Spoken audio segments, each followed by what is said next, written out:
Okay, welcome to the Margin Business Digital Entrepreneur Podcast. In today's episode, we got Dano Falk. Dano is the founder of DefDevice. And DefDevice is something, I would say, big because it has two different layers.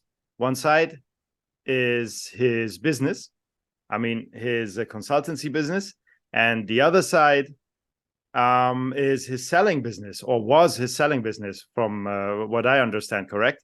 So, Dano, please tell us a little bit more about yourself. Where are you at the moment? And everything around that. Hey, Omar, thank you so much for having me. We had a little session a few days ago, and it was a lot of fun. Yes, I am still in Malaysia, Kuala Lumpur. I came here 10 years ago, and I like it here. What I'm doing at the moment is mostly focusing on my agency called DefDevice. And yes, my background is actually selling on Amazon myself, doing like running and growing a private label business, which I sold in 2019. And then I had this little moment to like sit back and think, what am I going to do next? Am I going to start my next private label brand or maybe something else? And then I decided to actually go back into my agency business, which I was doing in Munich like 20 years ago.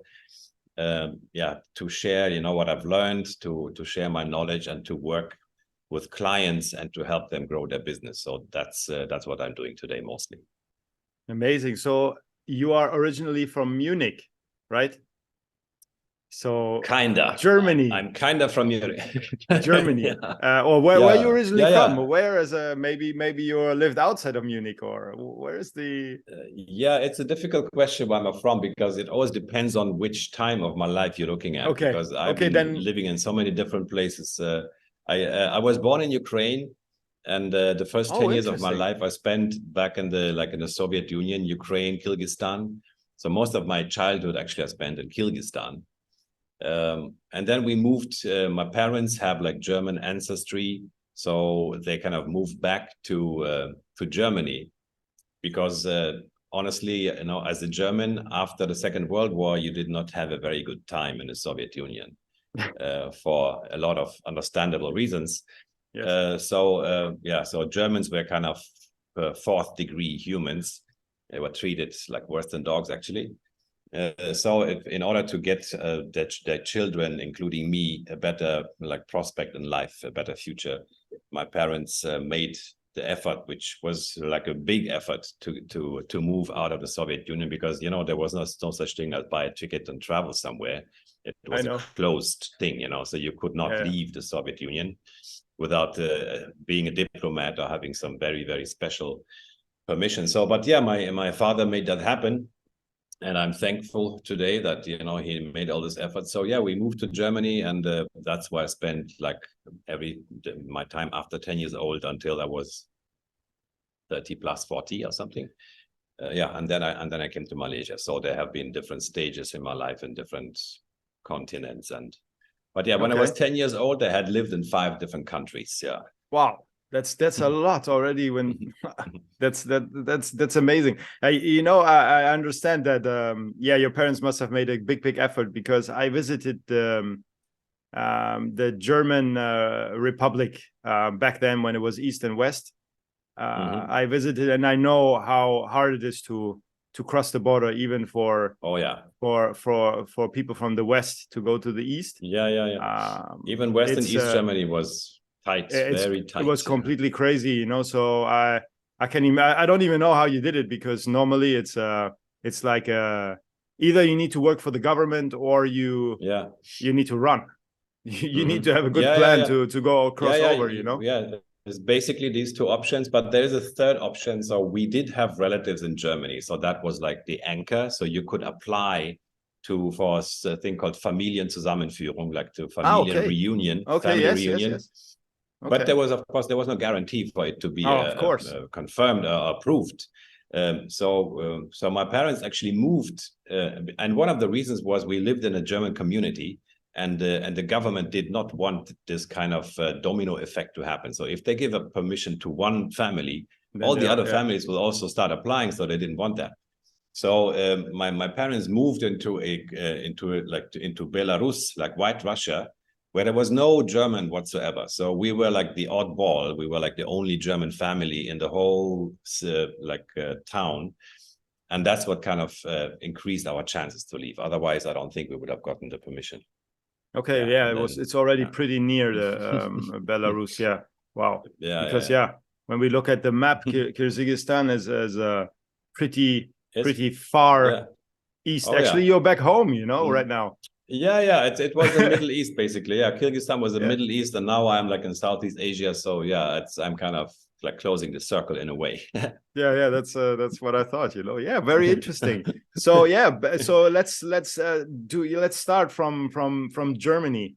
How did you get in touch with e-commerce or anything around that? I mean, back then in 2000, I knew about e-commerce, but I didn't know about Amazon. I know about Amazon, but I know how to press a button and order something, but I didn't know that you actually can sell on it. So I'm still trying to invent a time machine to change that, because I think it would have changed. Would have been cool, No, honestly, in Germany, I didn't know anything about Amazon. So the first time I heard of Amazon was in 2014. And that's when I started my business. But that was, I was already in Malaysia at that time. In Germany, what I did is I finished school. I decided not to continue any studies. I wanted to experience work life. I started working. So the first thing I did was I studied jazz saxophone and worked as a dishwasher and a cook to earn some money. Because playing the saxophone was always my passion. I did some. I realized, this is not going like so far. I don't see myself paying my rent playing saxophone really. So the next field was sound engineering. So, of course, when you play, you're always on stage somehow. And I met some guys who did sound engineering, and I asked them if I could join the company as an intern. So I did that. So I became a sound engineering intern. So I started playing around with mixing desks and setting up speaker systems and arranging events and doing all this event setup and eventually also mixing. So I was in the sound engineering and also in the film audio recording business. So it was all about sound, recording sound, also producing music. I was also working for a time in a music production studio. And on one of the film sets, I met a guy. His name was Frank. He was doing set design and stuff. And he had this thing called desktop publishing going on. So he told me, we became friends somehow. We clicked really well. And he said to me, there's this thing where you can make books and layouts and posters and booklets on a computer. And as I said, what is that? What you talking about? I had no idea. So he convinced me to kind of join him and open a company called GEFA, our first agency, to do desktop publishing. So that was my first encounter with the digital world. And I leased my first Apple computer. I think it was a Centris 650. It had 1 megabyte of RAM or something. The old graphic design things, Yeah. And a little 14-inch monitor. And I spent I had to lease. I couldn't afford it. So it was 17,000 Deutschmark, which in those days it was like a year's salary or 6 months salary for me. I just did this jump. I thought, okay, let's try this. And then this thing was on my table. The delivery guy brought the Centris and he put up everything, the keyboard, the mouse, the monitor. He said, there you go, here's your computer. And I was looking at it and oh, interesting. So that was the first time I ever saw a computer. So I clicked around a bit on a desktop. I saw, there's this menu thing. So I clicked on the menu, and as soon as I released the mouse, the menu would go away.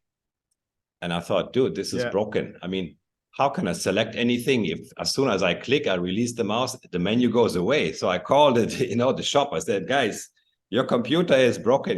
When I release the mouse, the menu disappears. They said, you have to click and hold. Yeah, so this was my first step into desktop publishing, which then became doing other internships at multimedia companies, where I learned graphic design, 3D design. We did all this direct, that was called the platform, where you created this interactive media where you would burn this. I mean, those days, the biggest thing was the CD-ROM, where you would burn a CD-ROM and then you plug it into your computer and then you can click around and there was like animation going on. It was interactive. There was videos playing and all that. So that was called multimedia. And that's what what is the hottest thing. I mean, that was like AI today or something.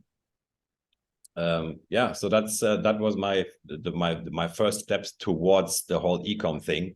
But in the first place, it was more about digital media, multimedia, graphic design, and then web design came along. So I was picking up all these digital platforms one by one.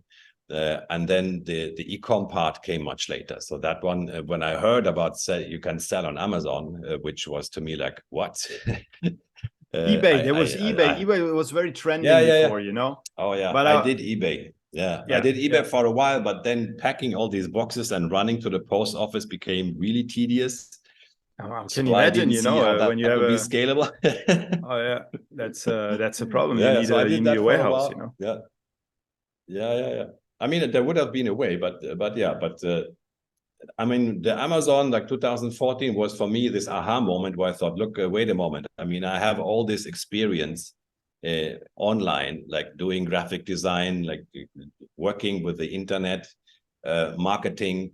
So all these things were familiar to me. So I thought I will just bring all this to the table and I will use this platform, you know, to build my first private label brand. So that was the aha moment for me when I started to actually engage on a professional level with Amazon and e-commerce. Okay, so you started actually once you were in Malaysia with the private label, correct? So can you talk about what you sold at that time? Yeah, I know. I was joining this amazing. What I think it was amazing, the course, like what everybody was taking. That's amazing. It was just I remember going through all these tutorials and sessions and lessons, and at that time the Apple Watch came out, and I'm a big Apple fan, so I always loved Apple products. So I saw this item somewhere on some screen. There was an Apple Watch stand. You know, a very simple little thing, like an aluminum kind of thing where you could simply put your watch and the Apple Watch charger and it would like stand up on your table so you could look at it. And this thing somehow caught my eye. So I thought, wow, this is a new product. I mean, this is, and I would love to provide accessories for Apple Watches. So that was my first product. Yeah. Right. So I found the sourcing provider in Shenzhen. And we really became friends over time. We're still friends until today. If I was another like really funny story how I kind of bumped into these people, but yeah. So I found a supplier, so we started selling this little Apple Watch stands, and then from there we went to Apple Watch chargers, wireless charging, and iPhone, like this multi-function chargers where you can charge your phone and your earpods and you know and your watch. So that was kind of my area. It's like Apple devices, Apple accessories, and mostly wireless charging.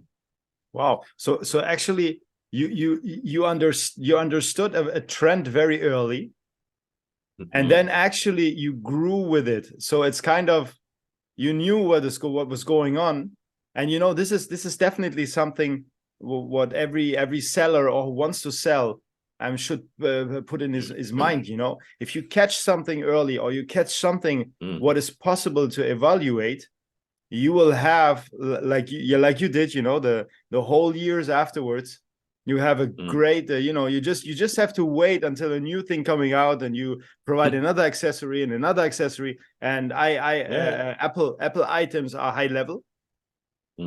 So you know you can sell them as well for a good price. You know, I mean, obviously they need to be good quality. So does the DefDevice name of your company comes as well from your because it you know, when I hear DefDevice, I you know, for me it's like a device. You know, I'm seeing like it's kind of a support for phones or you know, that's as well. You know.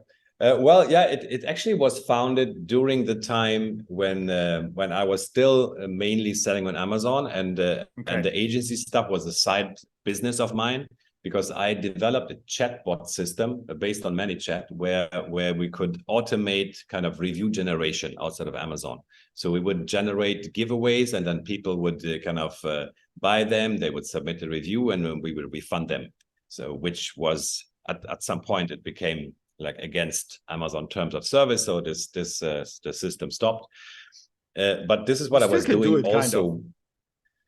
Not really. No, Amazon says, I mean, if you not with reviews, you can give them something, you know, but yeah, but Amazon says if you pay people, if you pay your customers outside of Amazon for buying products on Amazon, you are in trouble. We will suspend you. Sure. I mean, of course, you can do whatever you want with random people, but if these people are buying your products on Amazon and you're paying them outside of Amazon, you're kind of refunding the purchase. That's not in Malaysia. No, I didn't. No, I know this was a different tactic, but today what you can do is just do the same thing, and you can give them, for example, open it up, and you can get a free item or something of that kind, you know. Obviously you send them as well from Amazon, you know, so then there is no misunderstanding, you know. Yeah, so, I mean, today you can even send a review request from Seller Central. I mean, that was not possible previously. I mean, think that is quite a big thing. I don't know, but I don't know now, but it's, and you have Vine. Yeah, you have Vine. I mean, come on. I mean, Vine is like that is, I mean, they kind of legalize what they forbid earlier, and they, you know, they put their own bunch of people and they say, okay, you cannot do this, but if you give it to us and you pay us, then we do it for you. All right. So now it's called Vine. So be it. But yeah, I mean, today there are other ways to generate reviews, and it's always been like, it has been really painful to get these first 20 or 50 reviews going before Vine and before asking for reviews. But yeah, that was, so back to DefDevice. At that time, I mean, Dev was always kind of my thing. My first agency in Munich was called DefDesign, and Dev comes from Dano Edward Falk. It's just simply my acronym. My name is in there. And the first one was design, and then I was thinking and how to, like, what's going to be my second agency, and my girlfriend came to me with this device idea. I said, yeah, why not? We call it DefDevice this time. So we have like a little history of Dev Design became DefDevice, and then let's see what the next step is going to be. Wow. So the next step, obviously, is something very, very good. You know, you managed to, what did you do with the whole company, actually? Well, this, I mean, with the private label business, I sold it. Yeah, I sold, and that was a freaking experience. Yeah, that was. I can imagine. Can you tell us a little bit more about that? And I think you were one of the earliest who sold it, right? Well, it was 2019, so it's. I mean, I was before the whole Thrasio and aggregator era came up. I think that happened just shortly after. So maybe I should have waited a bit. But yeah, I think I was one of the early people who sold the Amazon business, and it was really exciting and challenging. And I mean, it was really like a roller coaster ride in any way. So first of all, the decision to sell your business is kind of like you're letting go your baby. It's a really tough one, because you spend like 5 years of my life. I was basically doing nothing else than growing this business, and then letting it go was kind of a tough idea. But still, of course, there's the upside of, you know, now like time and money freedom and doing whatever, and maybe doing something new and all that. And honestly, I was also a bit cheesed off with Amazon because there were two things going on. That one was they just shut me down for a month, and they make it as hard as you can possibly imagine for me to reinstate my account. It was, you get gray hairs during that time, you know. It was a complete, I mean, the way they treated me in those 30 days, I don't think I can forgive ever. And it also kind of really made me, I thought like, okay, so if this is my livelihood, and this is what they can do just because they can, for a silly, like a really silly reason, which was explainable. I mean, there was a dirty foil on one of my products, and a customer said, I'm selling used as new. Well, for it was not product. Used. Yeah. I mean, there was a batch of inventory where, for whatever reason, and the manufacturer put dirty, like protective foils on it. So the foil, which would protect the product, had some kind of dust. I don't know what they did. I mean, I didn't do like the quality control those days. Yes. Which I started doing after that, yeah. But yeah, this product came in, and some, I don't know how many exactly it was. It was a batch of inventory, and they had this dust on them. And even though the foil had like a yellow sticker where it says "pull off," this foil, remove the foil, and then underneath the product was perfectly fine. But some person did not notice that you can remove this foil, and he complained that this product was dirty and used and was sold as new. And once somebody says that, that's it. Your account goes into the rabbit hole. And then they tell you, well, your account has been suspended because there was a complaint. Now, please tell us your course of action and what happened. Yeah. So I look at all the information. I said, well, I mean, it's obvious what happened. There was a dirty product from the factory, and this batch of inventory has been removed, and I will make sure this never happens again. Case closed, right? No, case not closed. Case open. And nobody talks to you, nobody responds, and nobody will ever answer you, and they say, well, you have 30 days, to reinstate your account. During this time, we will kind of receive your emails. We will maybe look at them. If you don't hear from us in 30 days, your account is bye-bye. Yeah. If you're here with us in 30 days, then we might reinstate or just forever suspend your account. Yeah, that's not good. No. Sitting there, Yeah, so then day 20 comes, day 25 comes, day 29 comes, and you don't hear from them, and there's no one you can talk to. You cannot call anyone. You can keep on sending them emails, but that's all crazy. You can do. They don't respond. They don't say, yeah, this is something wrong here or something. They don't communicate. They just sit there and wait until day 30 comes. And then on day 30, I received an email, you know what, your account is suspended. And I was like, yeah, that was a state of complete shock to me. I thought, okay, so this is what I've done for the past 4 years. So this now goes down the drain because there was dust on my foil, really? So, sorry. And, but the best part is 7 hours later, I received a second email saying my account was reinstated. Oh. Yes, so they sent me to the complete roller coaster of sending me all the way down to hell, making me think okay, this is done. My business is gone. I can start from scratch, from zero, just to tell me 7 hours later, oh, by the way, welcome back to Amazon. And this experience really taught me not to trust Amazon some more. And you cannot trust Amazon. No, you cannot trust them. Yeah. Well, I call them the empire. Yeah, but you cannot trust them. It's like having money on wallets. Yeah. It's. I mean, I don't want to. I mean, anyone who wants to still selling on Amazon, of course, by all means. Oh yes, no. This is just. This is my experience, and this was a horrific experience, and I realized that. To rely with your livelihood on this empire is kind of tricky. So it was clear to me. Yeah. So after this experience, it was kind of clear that okay, I'm not gonna go all in again into Amazon.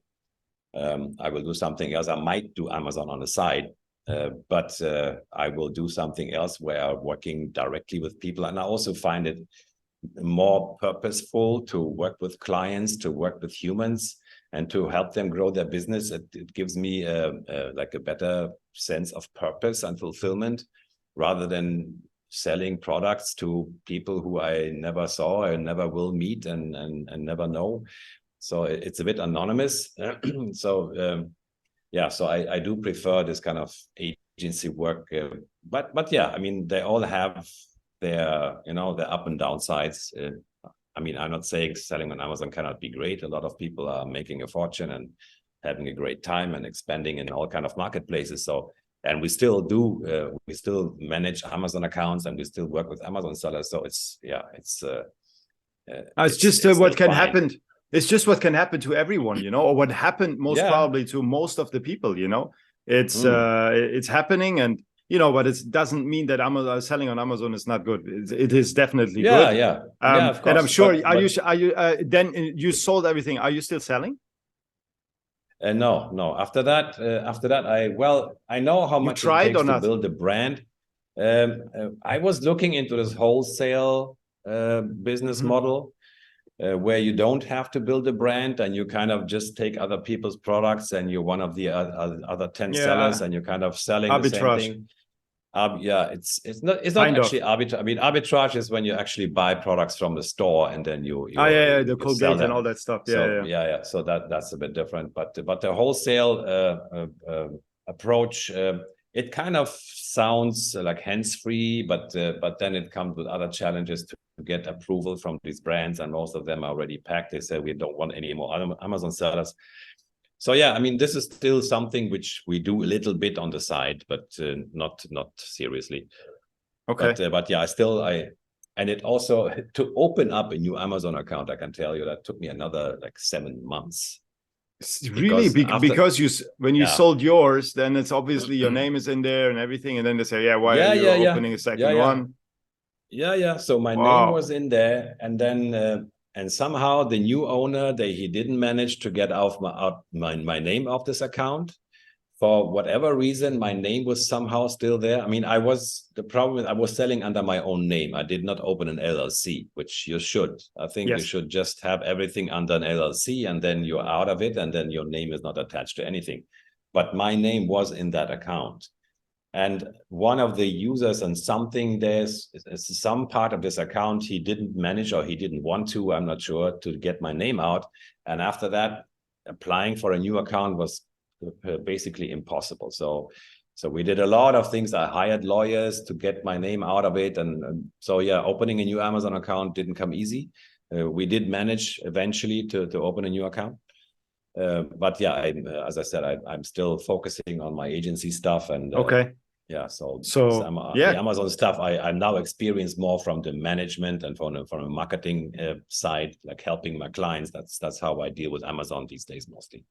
Yeah, so DefDevice came about at the same time as you were selling, and then you moved. Obviously, you helped here and there some clients, and now DefDevice grew into a steady agency, and you are helping Amazon sellers all around the world, or are you helping, is it specific locations? Do you help as well with Lazada, because makes a bit of sense, because they are just around the corner, So are you covering everything, or is it specifically something?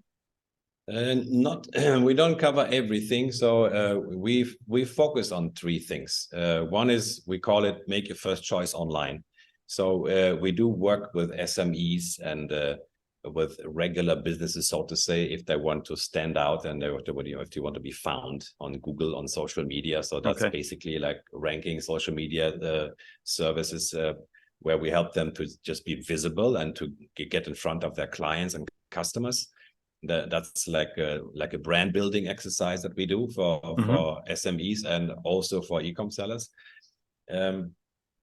Then we have a second focus is to engage with your customer base. So what we see, what is lacking in many businesses, and also e-com is not an exception, to have a strong connection with the existing customers. We found that extremely important.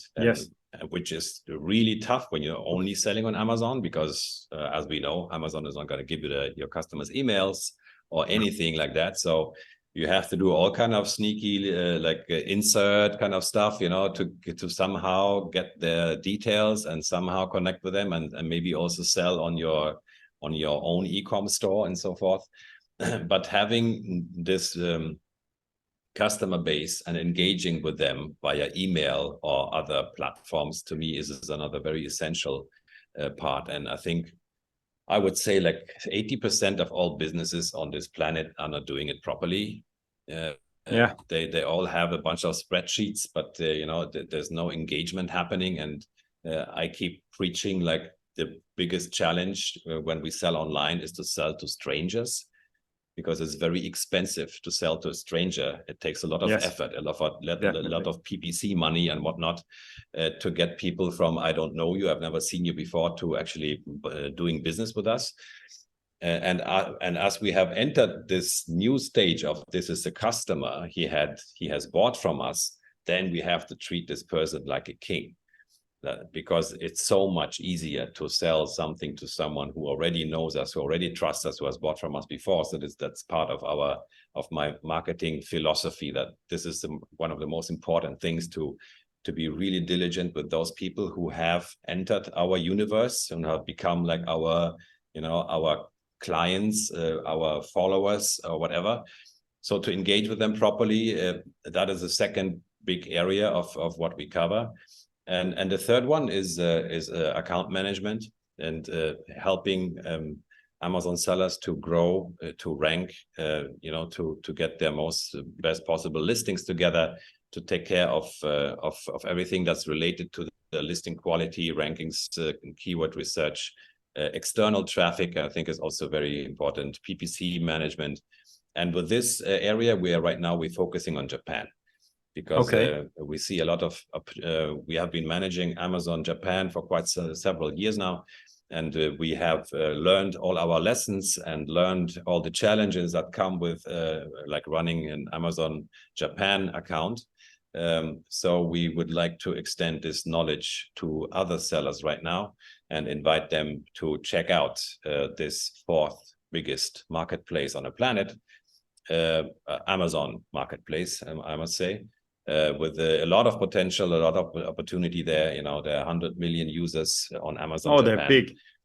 Yeah, and Japanese people have disposable income, so they are not poor, mostly.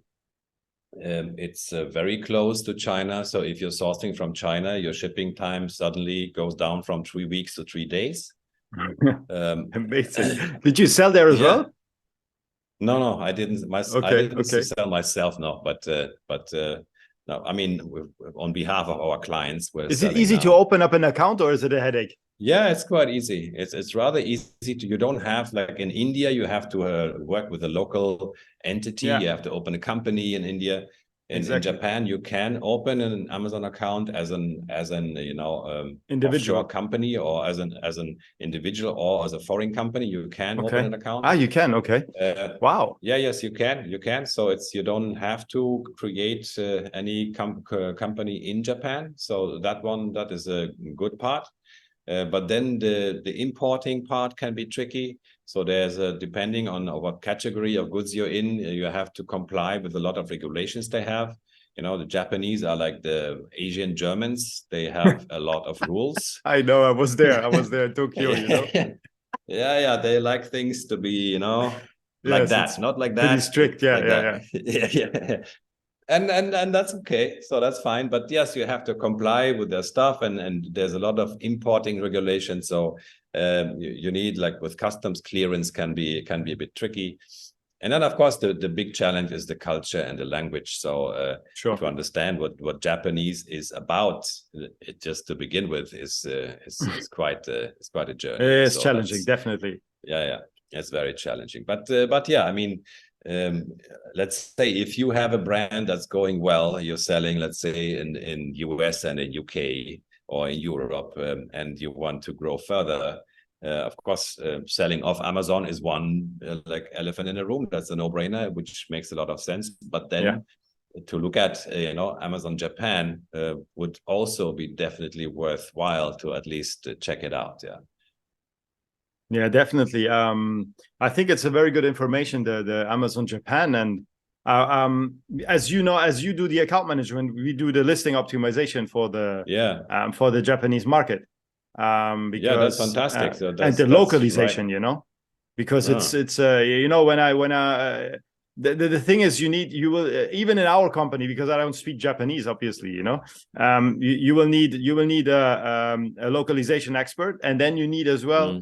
A proofreader in the back, because you don't know what they're doing. I mean, obviously you trust them after so many times you work with them. I mean, of course, it's still challenging.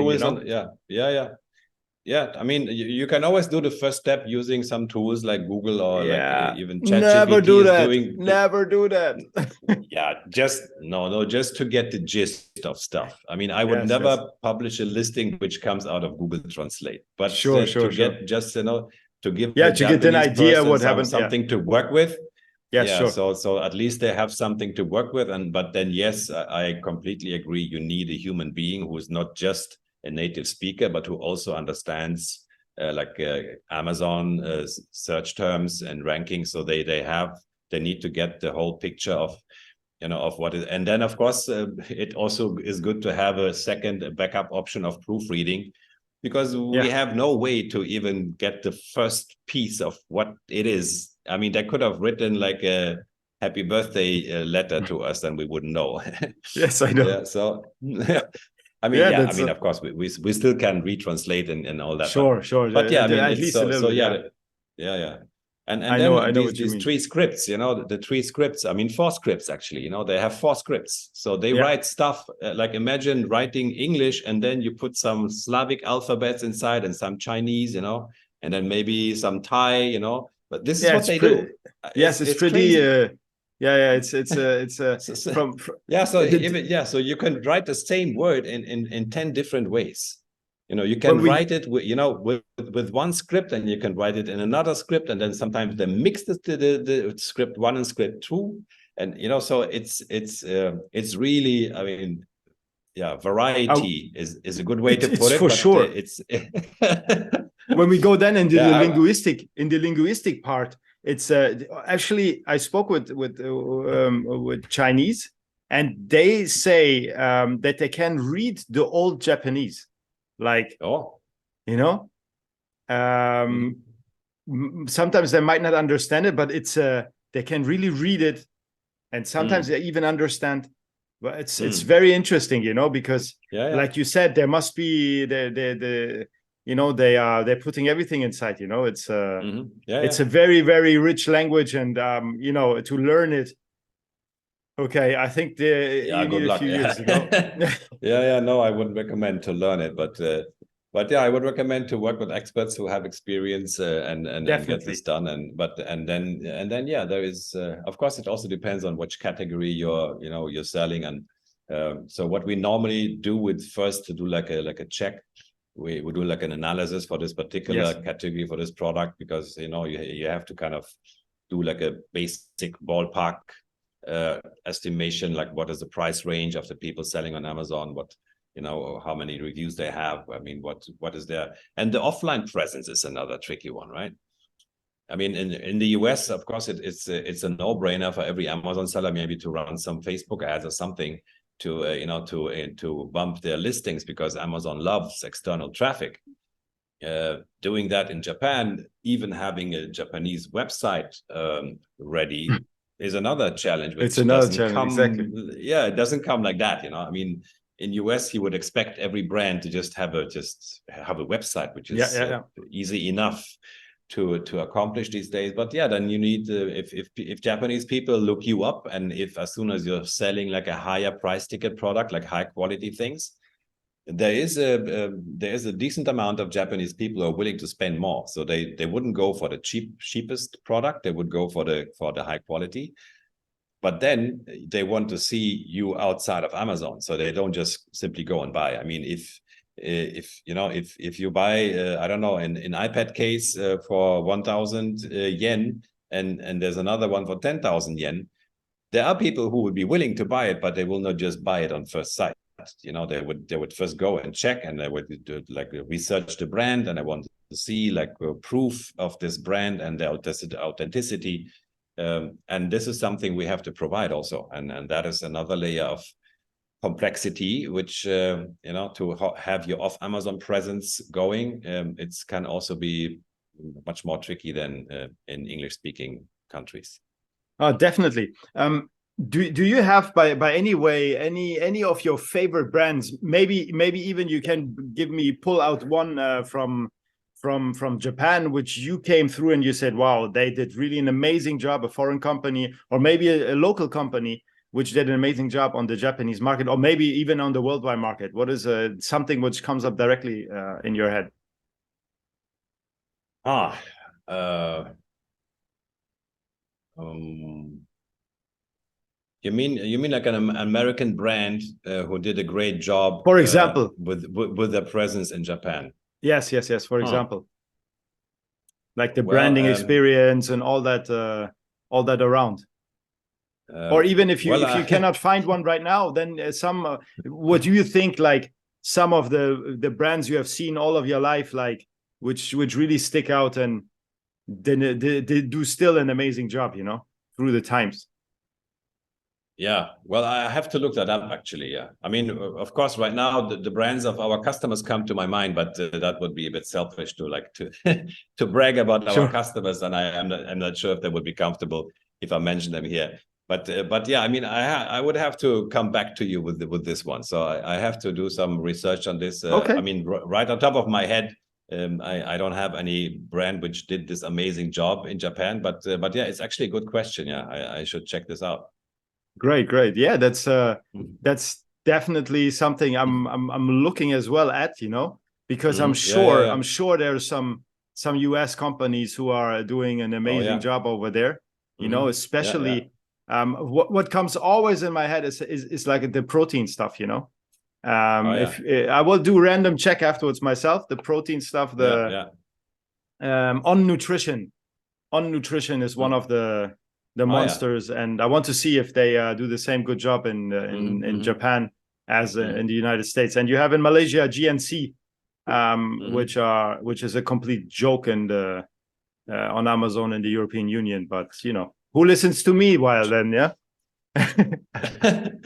GNC, well, what is that? The supplement GNC is a supplement brand. Yeah.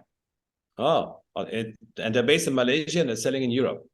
They are based out of the UK. They're originally from the UK, but they have a very strong presence in Southeast Asia. You can see these little GNC shops all in Malaysian malls everywhere. Oh, okay.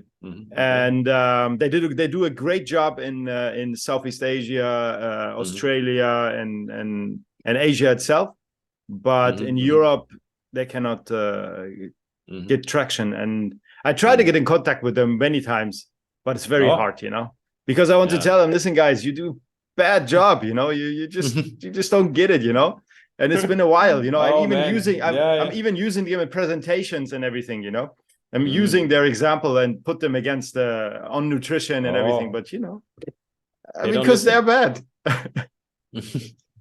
Yeah, sometimes it's tough, to get through to a client with a message like, look, what you're doing sucks. I mean, the numbers should show it, Yeah. But no, some people are just, too proud maybe to take this kind of information in and consider it. I mean, mostly what works better is to go, hey, look, you're doing such a great job, you're running such a fantastic business, but then there's this little kind of tiny thing that you might want to consider. Sure, but they are so big, they're so big. They're huge, so it's actually a fun thing to go and just do some brand research and check them out and see how well they're doing, and then it's actually a great way to approach potential clients and open a conversation. We should join forces on that. Yeah, definitely. So I have a few more questions for you. Where, for example, where can people go and learn more about you? So where's the best point to touch base to get in contact? Well, when you see this word here, DefDevice, when you put a .com behind it, that's it. I will put it down there as well. Yeah, DefDevice.com obviously is our agency website. You can also find danofalk.com. So that's my personal website where I talk about a bit my life story and all that. You can find me on LinkedIn, LinkedIn/ Falk, I think it is, on Facebook. So, I mean, Dano Falk is a rather unique name. I think I haven't found any other one. There are a few Danos around. By the way, Dano is a name I gave to myself. It's like my own creative. Okay, I didn't know. My parents called me Edward. Okay. And then when I was 19 years old, I left my parents' house. I thought, okay, I want some rebranding here. I don't like Edward. I want to pick my own name. So that's what I did. Okay. So I called myself Dano. So this is why Dano in DEF comes from Dano.Falk. And yeah, if you look for Dano Falk, the one that shows up is most likely me. Okay, great. So there will be coming as well Falk, because Falk is a very important name actually in Germany or as well beyond. Yeah. There is a big family. I'm not sure if you're anyway related with them or something. No. But I am remotely related to the Siemens family, but I mean, not in a way that I would, be entitled for any inheritance, but but yeah, my grandma used to be a Siemens. So, okay, interesting. Wow. Yeah. Okay, that's that's already, we have the Falk already in there. Yeah, we have some Falk and some Siemens and some Wolf also. But yeah, there are quite a few names there. Very but yeah, so this is where we can find me. DefDevice.com is the easiest one, and then there's contact, of course, and yeah. Okay, amazing. That's really great. So one more thing, if you would have the attention of the whole world for a few minutes, what is your message? What is your message out there, generally speaking? Wow. My message. The whole world is listening. Wow.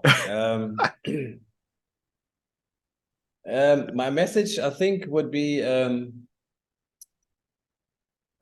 aware if you're a victim or a creator. This is a very important aspect of mindset to me. Okay. I see there we can work in two different ways in our head. We can be a victim. A victim likes to find fault with others, likes to blame others for whatever they are suffering, whatever their shortcomings are. Whatever's not working, they blame the government, they blame their parents, they blame this person, that person, or the weather, or whatever. So we can be this victim, or we can be the creator who takes charge, who takes responsibility, who says, it's my creation, my life is my creation. And that's a tough choice, because then all the nonsense that's happening around me is also my fault, right?